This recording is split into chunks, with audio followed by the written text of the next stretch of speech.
uyda maroqli vaqt o'tkazishdi. Yo'lini topdik biz. Chunki kunlar sovuq.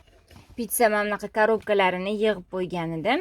Chunki qog'ozdan o'zimiz ham yasardik. Mana bunaqa pitsa korobkalaridan qanday archa chiqishini ko'ramiz. Mana yerda Sayfiya qizim Christmas tree deb aytadi. Mana yerga Christmas tree, ya'ni nima archa yasamoqchimiz. Mana yarmini yasadik mana bunday qilib, qo'ldan kelgancha. Mana endi hozir shuni birlashtirib chiqamiz. Qani qanaqa archa chiqadi, baho berasizlar. Oldinlari mana bunday qilib archalar tizardik. Hozir bilmayman, ancha bo'ldi chizmaganimga ham qo'lim yemaydimi, unisini bilmayman. Lekin mana archani birinchi ishini boshladik. Mana bunday qilib.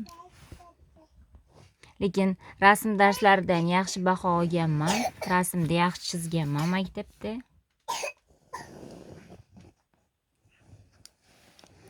Bolalarga sovuq, kasal bo'lishyapti. Sovuqda ko'p ko'chaga chiqishganlari uchun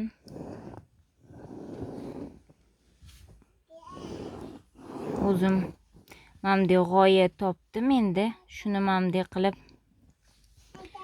qirqib,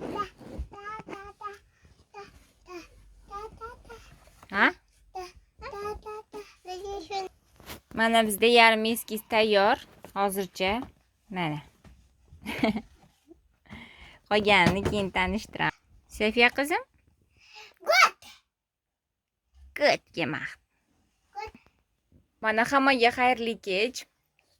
Mana kech bo'ldi deganda hayot tashvishlaridan ortib, kech paytga yig'ishtir ovqat qozonlardan ortib, mana kech paytga archamiz tayyor bo'ldi.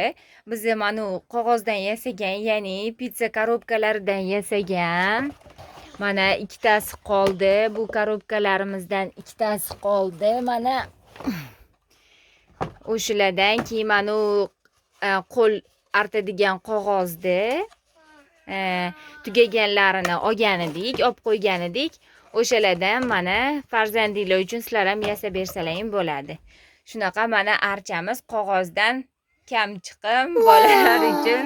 Kimi bolasi uyda bog'chadan bo'sh paytlarda zerikkan payti mana qo'ziqorinli va ismaloqli shpinat pizzamiz, pizzali archamiz tayyor. Yes.